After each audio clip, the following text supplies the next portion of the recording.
Subscribe कीजिए आरबीसीएम news channel को और प्रेस कीजिए बेल आइकन को सबसे पहले नए वीडियो की नोटिफिकेशन पाने के लिए।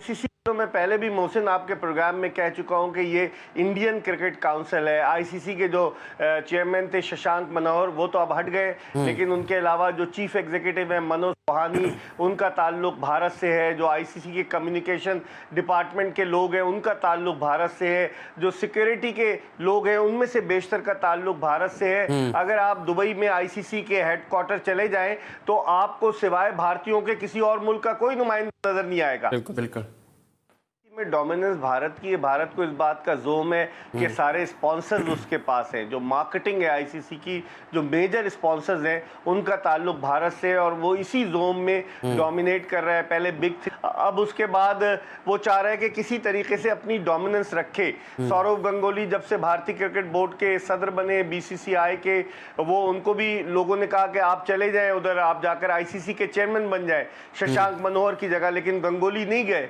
तो गंगोली का भी रवैया सबको पता है। जिस तरह से इंग्लैंड में 2000 के अशरे में एक फाइनल में जब भारत ने शिकस्त दी इंग्लैंड को, किस तरह से अपनी शर्ट उतारकर सौरव गंगोली ने लहराई लॉर्ड्स के ग्राउंड पर, तो उनके रवैये का अंदाजा लगाया जा सकता है। और जहां तक आपने बात की मोहसिन के खतरनाक मुल्क है, तो खतरनाक मुल्क अगर है पाकिस्तान, तो क्रिकेट तो हो रही है ना यहाँ। अगर मतलब आप भारत की तो मिसाल लेना कि अभी जिस तरह से कोरोना वायरस आया, कोविड-19, भारत कितना मुतासिर है, वहां पर तो और मुश्किल है। लेकिन हमारे यहाँ वो दहशतगर्दी की अगर नुक्ते निगाह से कहते हैं तो सबसे बड़ा दहशतगर्द तो भारत है, जिसने 5 अगस्त 2019 से कश्मीरियों को यरगमाल बना रखा है। तो वो खतरनाक मुल्क नहीं हुआ। वो हम पर इल्जाम लगाते हैं, ये सिर्फ इल्जाम दर इल्जाम है। मैं समझता हूँ इसकी कोई अहमियत नहीं है। और अगर वो इस तरह का इल्जाम लगाकर अपने कोच को रोकते हैं तो ये उनकी जो मुतासिबाना जहनियत की अक्कासी करता है। बिल्कुल, आप ये दुरुस्त फरमा रहे हैं कि उनकी मुतासिबाना जहनियत की अक्कास है कि वो एक इंडियन प्रीमियर लीग जारी है, उस पर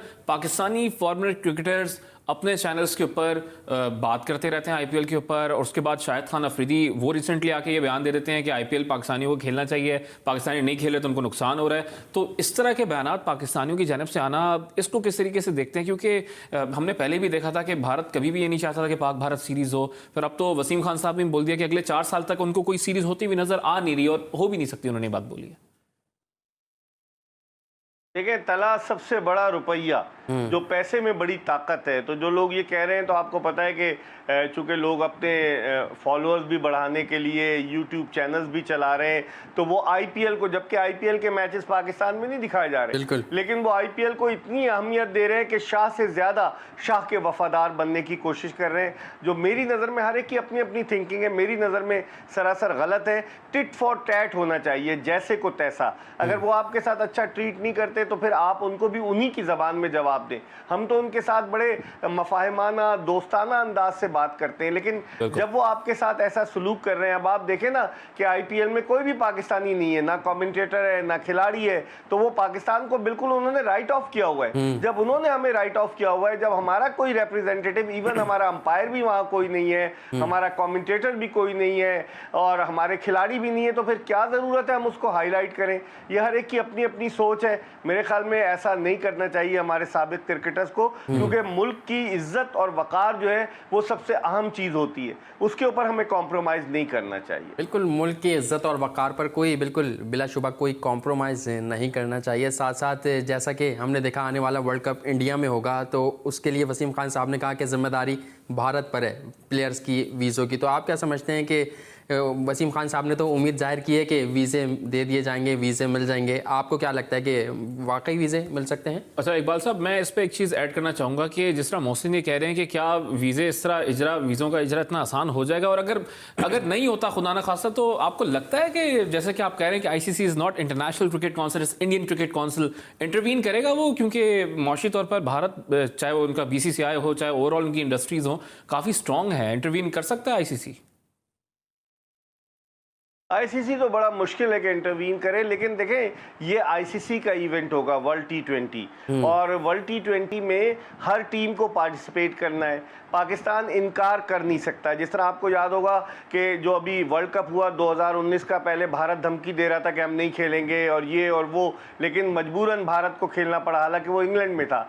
तो पाकिस्तान इनकार तो नहीं कर सकता। अब गेंद होगी भारत के कोर्ट में। क्या भारतीय हुकूमत वीज़े देगी? और मेरे ख्याल में मुझे तो यही लगता है कि वो वीज़े ज़रूर देंगे, क्योंकि उनका एक इंटरनेशनल इवेंट है, वो ख़राब नहीं करना चाहेंगे। क्योंकि पाकिस्तान तो इनकार नहीं कर रहा ना भारत जाने से, पाकिस्तान को तो खेलना है, इस वजह से मजबूरन खेलना है कि ये बायलैटरल सीरीज़ नहीं है तला, ये एक वर्ल्ड इवेंट है, वर्ल्ड T20 है, तो पाकिस्तान तो डेफिनेटली जाएगा। अब अगर पाकिस्तानियों को वो वीज़े इशू करते हैं, फिर उसके बाद पाकिस्तान के क्रिकेटर्स के हवाले से, पाकिस्तानी टीम के हवाले से भारत के तमाशाइयों का क्या रद्द अमल होता है। अभी हाल ही में आपने देखा कि किस तरीके से जो मुस्लिम कुछ फसादात हुए, जो भारतीय जनता पार्टी जो है, जो जिसके लोगों ने किस तरीके से मुसलमानों पर दिल्ली में जो हमने वीडियोस देखी, क्या क्या मजालिम नहीं ढाए, जो तालिबात के साथ क्या क्या मजालिम नहीं ढाए।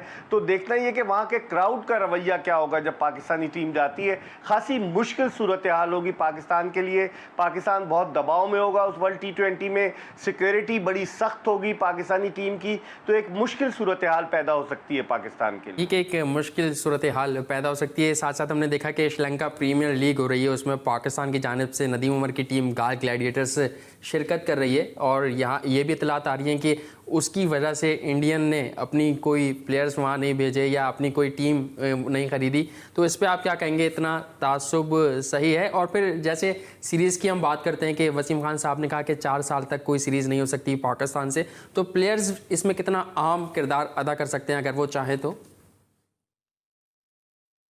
देखिए, प्लेयर्स कैसे चाहेंगे जब तक हुकूमतें नहीं चाहेंगी और क्रिकेट बोर्ड्स नहीं चाहेंगे। हुकूमत के ताबे होते हैं क्रिकेट बोर्ड। अगर हुकूमत उन्हें कहेगी, भारत के पास तो देखें ये बहाना है कि भारतीय हुकूमत उन्हें खेलने से मना करती है पाकिस्तान से।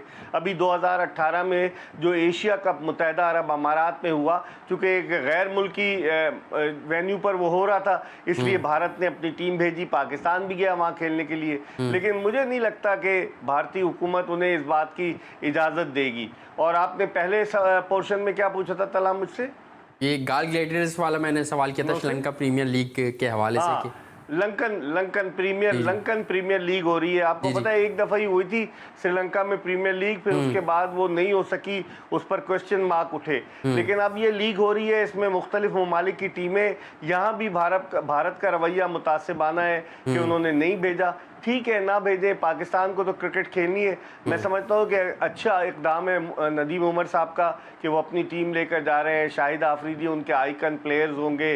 कल ड्राफ्ट भी हुआ है लंकन प्रीमियर लीग का, तो और लंकन प्रीमियर लीग के मैचेस पाकिस्तान में भी दिखाए जाएंगे, तो यकीनन जोशो खरोश होगा। कोयटा ग्लैडिएटर्स, तो कोयटा की ग्लैडिएटर्स पाकिस्तान की टीम है। गॉल ग्लैडिएटर्स जो है वो वहाँ हिस्सा लेगी, लेकिन वो है नदीम उमर की ग्लैडिएटर्स हैं। तो